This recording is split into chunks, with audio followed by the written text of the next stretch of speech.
Bonjour à tous et merci d'être en notre compagnie pour ce nouvel épisode de Rue de la République en compagnie de Didier Réau. Bonjour Didier Réau. Bonjour. Alors vous êtes vice-président de la métropole, délégué à la mer, au littoral, au cycle de l'eau, à la GEMAPI, au port, vice-président du département dans le même champ de compétences et également président du parc national des Calanques, en plus d'être conseiller municipal d'opposition à Marseille. Bonjour et merci d'être avec nous. Je suis aux côtés de Léo Purguette, le président Bonjour. de la Marseillaise et le directeur éditorial. Alors pour vous cuisiner un peu, peut-être on va commencer Didier Réau par, oui c'est l'heure du déjeuner, on est dimanche évidemment, par le parc national des Calanques, puisque la saison a peut-être déjà commencé d'ailleurs, puisque c'est un parc qui est victime de son succès quelquefois, avec des obligations de réglementation. Il y a du nouveau là, vous êtes en train de rebattre un petit peu les cartes. Alors d'abord, oui, signaler que sur le parc national des Calanques, il n'y a plus de saison. Il n'y a plus qu'une saison qui est une saison généralement touristique, de fréquentation importante, à la fois de ceux qui viennent nous visiter, mais des locaux qui veulent apprécier la nature, profiter finalement des paysages et bien sûr y aller le plus rapidement possible et en repartir le plus facilement possible. Donc on a cette gestion annuelle maintenant de la fréquentation qui aujourd'hui doit atteindre les 3 millions de personnes sur l'ensemble du parc national, de La Ciotat, Cassis, Marseille, parce que nous avons un développement des déplacements très courts, en week-end, en semaine, sur des ponts, sur une semaine de vacances, et puis des locaux qui viennent aussi profiter du littoral. Et donc on a évidemment à réfléchir sur le mode de gestion, non plus sur 3 mois d'été, mais sur l'ensemble de l'année. Alors le parc a décidé de renouveler sa charte pour 15 ans. Qu'est-ce que ça signifie? Qu'est-ce qui est inscrit dedans et pourquoi cette durée? Alors, c'est une charte qui existe depuis le début, c'est-à-dire depuis 2012, qui est consubstantielle à la création du parc national. Oui. Au bout de 12 ans, nous avions la mission, donc ça fait déjà 2 ans qu'on travaille dessus, la mission d'évaluer cette charte et puis soit de la modifier, soit de la prolonger. On a créé un groupe de travail avec quelques administrateurs sur cette charte, qui s'est réuni pendant 2 ans, à intervalles réguliers, et qui ont passé au peigne fin les objectifs qui avaient été fixés sur cette charte du parc national, et puis à la fois l'atteinte ou non ou partielle de ces Voilà, objectifs, quel bilan? et puis est-ce qu'on s'était trompé sur les fondamentaux de la charte en 2012 et qu'il faudrait réviser un certain nombre de choses. Il faut savoir que la révision d'une charte, c'est très chronophage. Ça prend beaucoup de temps en personnel humain du parc, et puis en personnel du conseil d'administration, mais surtout en personnel du parc. Donc on a estimé que les objectifs qui avaient été fixés dans cette charte étaient plutôt les bons. Protection, valorisation. Exactement. Accueil du public, parce que l'accueil du public est un élément de la charte, c'est-à-dire comment finalement on fait passer le message d'une protection de la nature, d'un développement de la biodiversité et finalement d'une fréquentation paisible.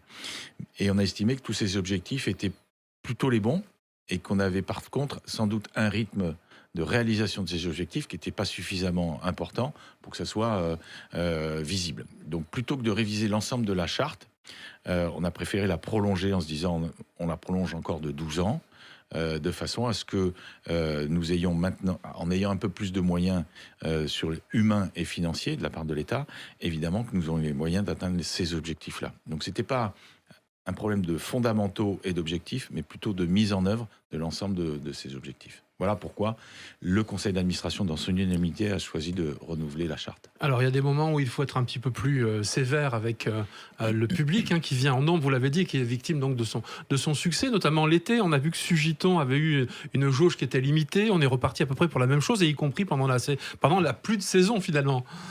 Alors effectivement, quand en 2012 le parc national a été créé, il a été créé effectivement parce qu'il y avait déjà une fréquentation, mais qui n'était pas aussi importante et je vais dire entre guillemets débridée. Et surtout pour protéger ce qui faisait la richesse du parc, c'est-à-dire cette nature sauvage en métropole de 2 millions d'habitants et la biodiversité qui est assez exceptionnelle sur ce site. Et alors on va fixer ça sur les années 2020, période du Covid, sortie de Covid, etc. On a eu une influence les modes de vie ont changé un peu. On a eu une influence de visiteurs qui sont venus, encore une fois, je le répète, de loin, de près, citadins, ruraux, bref, étrangers, européens, français, tout ce que vous voulez. Et on a monté à des fréquentations extrêmement importantes, notamment sur des fonds de calanques, comme Sugiton, comme Envaux, comme Porpin, et puis, par exemple, sur la route des Crêtes également. Et donc, il a fallu envisager une régulation de la fréquentation. On n'est pas pour l'interdiction. L'interdiction, c'est pas notre modèle de gestion. Mais par contre, Sugiton, on était à 2500 personnes par jour sur ce site extrêmement restreint, avec des conditions de fréquentation pas très bonnes pour les visiteurs, et puis surtout une dégradation extrêmement forte des sols, de la végétation et des espèces qui étaient impactées, à la fois terrestres et maritimes. Et donc on a travaillé, on a réfléchi, comment on fait, est-ce qu'on interdit, est-ce qu'on ferme complètement, ou alors est-ce qu'on continue à autoriser le public, mais en essayant de trouver une jauge. Est-ce qu'on fait payant, est-ce qu'on fait gratuit, etc. On a décidé de faire gratuitement, de mettre cette application en œuvre qui réduit à 400 personnes la jauge, alors que les scientifiques nous recommandaient 200. Mais on est dans l'équilibre entre protéger la nature et l'acceptabilité par le public. Donc 400, ça paraissait bien. On l'a testé une première année, ça s'est plutôt bien passé. Les gens ont plutôt respecté. On a mis finalement très peu d'amendes par non-respect. Et puis on a surtout fait de la sensibilisation, puisqu'il n'y a qu'un point d'accès, à évidemment la protection de la nature, le comportement dans le site naturel, apaisé. Et puis, évidemment, on a essayé de toucher le maximum de gens avec nos agents.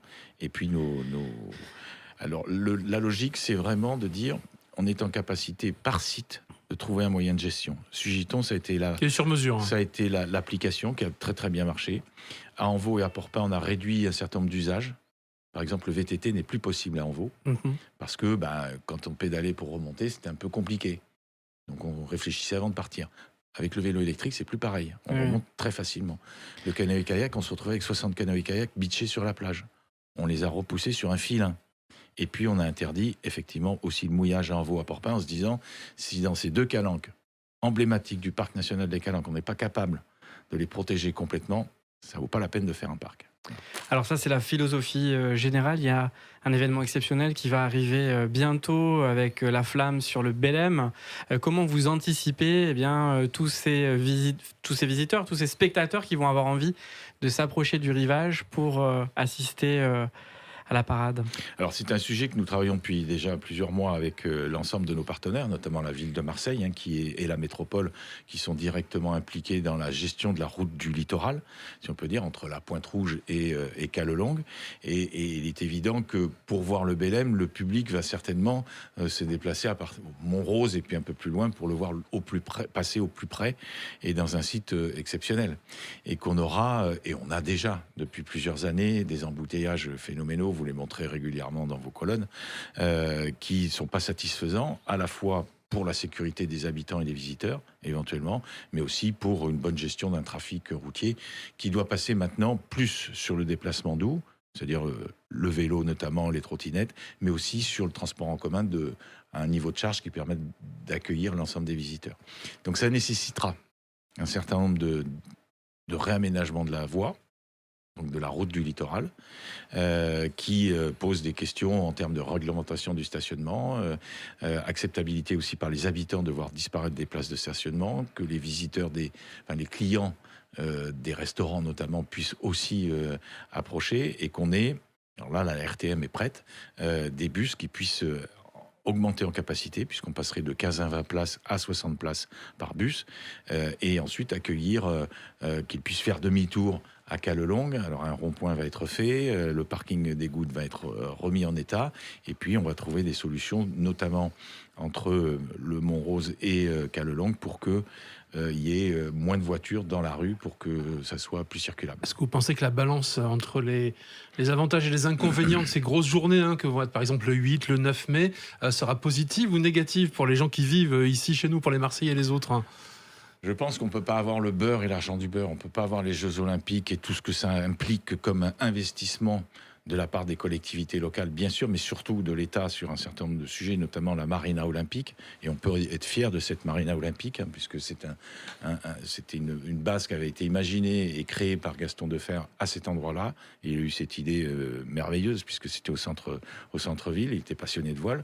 Et avec l'équipe Gaudin, on a pu se dire qu'on allait le monter en niveau avec un vrai stade nautique, et je suis heureux que la municipalité actuelle ait continué dans ce type-là. Donc on ne peut pas avoir cette modernisation des équipements, cette accélération d'un certain nombre de sujets en termes de transport en commun, de voies cyclables, etc., et pas en subir finalement des conséquences qu'on peut avoir comme négatives. Mais tous ces gens qui vont venir à Marseille, ils vont aussi consommer à Marseille, ils vont aussi loger, et donc ça sera aussi un retour dans l'économie marseillaise. Alors justement, effectivement, le printemps marseillais semble vouloir dire et appeler en tout cas un tourisme un peu raisonnable et raisonné, quelquefois peut-être au mépris de certains commerçants qui eux voudraient le plus, qui a raison.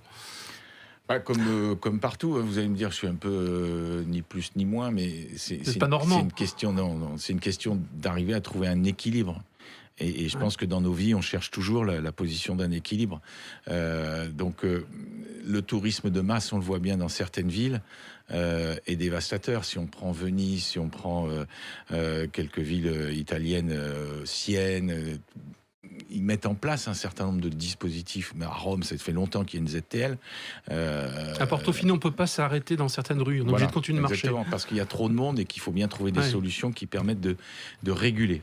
Et Marseille doit effectivement se poser la question d'un tourisme qui soit régulé. Et ça ne passe pas forcément par le tourisme de toute masse et de grande masse. Il y a un choix à faire entre une grande masse qui finalement dépense assez peu, qui est assez peu rentable par personne, et puis un tourisme peut-être plus qualitatif, mais qui va être beaucoup plus pourvoyeur de recettes pour nos acteurs économiques. Léo Purgat, une question. Oui, sur ces JO, on le disait, il va y avoir un afflux de personnes importantes à Marseille, mais vous êtes aussi élu départemental. La flamme va circuler dans le département. Est-ce que vous pouvez nous dire un petit peu ce que le département prévoit aussi pour accompagner ce mouvement hors Marseille ? Alors, le dispositif dans le département, il est basé sur des candidatures de communes, et notamment la commune de Cassis qui démarrera le circuit de la flamme, qui permettra justement dans chaque commune qui sera visitée par la flamme d'avoir des activités sportives, mettre en avant des sports qui ne sont pas forcément connus et qu'on pourrait faire pratiquer aux jeunes, et puis tout un tas d'animations autour des Jeux Olympiques dans ces communes qui sont tout autour de Marseille et qui peuvent être intéressées par le retour olympique, et surtout de faire venir finalement des enfants et des adolescents à ces sports nautiques qu'ils connaissent mal, parce qu'ils s'en sont un peu éloignés ou qu'ils ne savent pas à qui s'adresser. Et je pense que c'est ça aussi, et pourtant on a des clubs nautiques à Marseille, mais sur l'ensemble du littoral de la métropole, qui permettent d'accueillir et de faire découvrir des sports nautiques qui sont extrêmement enrichissants. Ça fait partie de l'héritage des Jeux Olympiques que vous avez tous envie de laisser, parce qu'on entend beaucoup parler de ça, mais on a peut-être du mal à le voir concrètement en dehors des équipements. Alors, il y a les équipements, bien entendu, à la fois de tout ce qui concerne la ville et qui a été rénové. Il y a le stade nautique, qui est vraiment, à mon avis, l'équipement qui permettra de transmettre un héritage. C'est-à-dire d'accueillir, si c'est bien géré, un maximum de classes de primaire, de collège, de lycée, mais aussi de gens comme vous et moi qui voudraient découvrir la voile du matin à 8h le lundi matin à 8h jusqu'au dimanche à 20h. C'est-à-dire qu'on peut faire de la voile le soir à 20h, aller jusqu'au Frioul, apprendre à faire de la voile, et on peut le faire aussi en compétition sportive. Voilà, c'est toute l'échelle de la pratique du nautisme qui doit être développée là. Et puis ensuite, il y a aussi, au-delà de la voile, c'est intégré dans la vie de tous les jours finalement que la pratique du sport est une bonne pratique. Le conseil municipal de Marseille a eu lieu vendredi. Il a été question notamment de l'opération Place Nette XXL avec Benoît Payan qui en a dressé un premier bilan. Est-ce que vous partagez son approche, son regard ?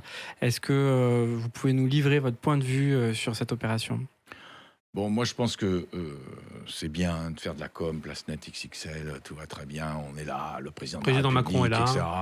Bon. Mais je pense que Place Nette XXL, c'est tous les jours. Et quels sont les moyens qu'on affecte à la police, à la justice, tous les jours, pour, pas seulement depuis 15 jours ou 3 semaines, mais depuis des années. Et ça ne remonte pas qu'à la présidence de Macron. Voilà, ça remonte à plusieurs. Je vais inclure À même celle les de nôtres. Nicolas Sarkozy. Mais bien sûr. À un moment donné, quand on fait la révision générale des politiques publiques et que même la justice et la police sont impactés par les moins 10%, ça ne peut pas fonctionner. Et je vais vous le dire, je crois que si Sarkozy a été battu, c'est qu'il a été battu là-dessus. Parce que des militants, des sympathisants qu'on voit tous les jours nous disent, tu comprends, on nous a promis les choses, on a fait un peu, puis après, quand il a fallu de faire des économies, on a fait des économies sur cette notion-là de sécurité publique. Comment est-ce que Donc, vous c'est vous pas jugez par de justement grandes annonces et par finalement le déballage d'un cortège immense qui défile dans les cités qu'on résout les problèmes. Alors moi je vais être un peu plus polémique, comment est-ce que vous jugez l'implication de la municipalité marseillaise aujourd'hui dans ce dispositif global de lutte contre la délinquance? Bon, Peut mieux faire, fait bien, fait...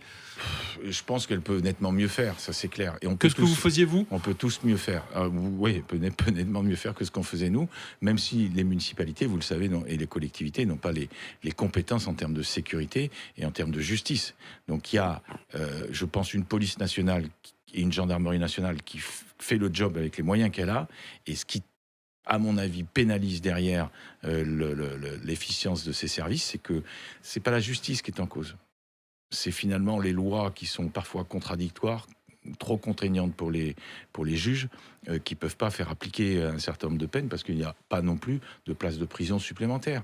Et qu'on est dans cette logique où, à moyens constants, on essaye de faire plus. Et je pense qu'il faut aussi simplifier. Le choc de simplification, il est là aussi. C'est de se dire qu'il y a des braves gens qui subissent l'insécurité, comme notre collègue qui a été conseillère municipale, qui a été agressée, non pas parce qu'elle Du 13-14 était forcément conseillère municipale, mais elle a été agressée en bas de chez elle, comme d'autres, des centaines de gens tout au long de l'année. Et finalement, on ne met pas la priorité là-dessus. Et pour avoir une priorité, il faut aussi savoir simplifier. Notre-Dame, on l'a reconstruit en 4 ans. Loi d'exception. Les JO, on les a fait en 5 ans. Loi d'exception. Je ne dis pas qu'il faut faire des lois d'exception partout, mais on ne peut pas rester dans un système avec toujours moins de moyens ou des moyens constants et demander toujours plus à ceux qui les appliquent. On commence à avoir des propos bien plus politiques. Didier Réau, vous étiez cette semaine en campagne avec François-Xavier Bellamy et avec Éric Ciotti pour les Républicains, pour les Européennes. Alors vous étiez censé être à la Castellane et échanger avec les habitants. Alors moi, mon reporter sur place m'a dit qu'il n'y avait pas énormément d'échanges. Qu'est-ce qui s'est passé? Alors d'abord, j'étais pas à la Castellane. Vous n'y étiez pas, vous? Non, j'étais pas. Non, vous étiez avec David Lisnard un peu plus tôt. Alors c'était pas le C'était même pas jour, la même- mais pas la même c'était semaine, pas le oui. même jour. Mais je pense que c'est pas la bonne méthode. Voilà, d'aller à la Castellane pour aller critiquer finalement. Je vous parle franchement. Hein. Oui, on voit ça. On voit ça. Pour aller critiquer finalement ce qui s'est passé, on n'a pas besoin d'aller le critiquer. Tout le monde s'est rendu compte que c'était du Barnum. Bon, on va pas faire le même avec moins de public. C'était nettement le cas. Et je pense que nos électeurs, les habitants les sympathisants qui nous font encore confiance, nos militants et puis tous ceux qui votent encore pour nous, ils ont besoin aussi qu'on leur accorde un peu d'intérêt. Et il y a des problèmes de sécurité, pas seulement que dans les cités, il y en a partout, dans tous les quartiers. Et que ceux qui sont encore dans cette voie de la droite républicaine, etc., aimeraient bien qu'on leur accorde un peu d'importance. La dame qui se fait voler son sac, celui qui se fait braquer au distributeur automatique de billets, celle qui se fait poignarder en bas de chez elle.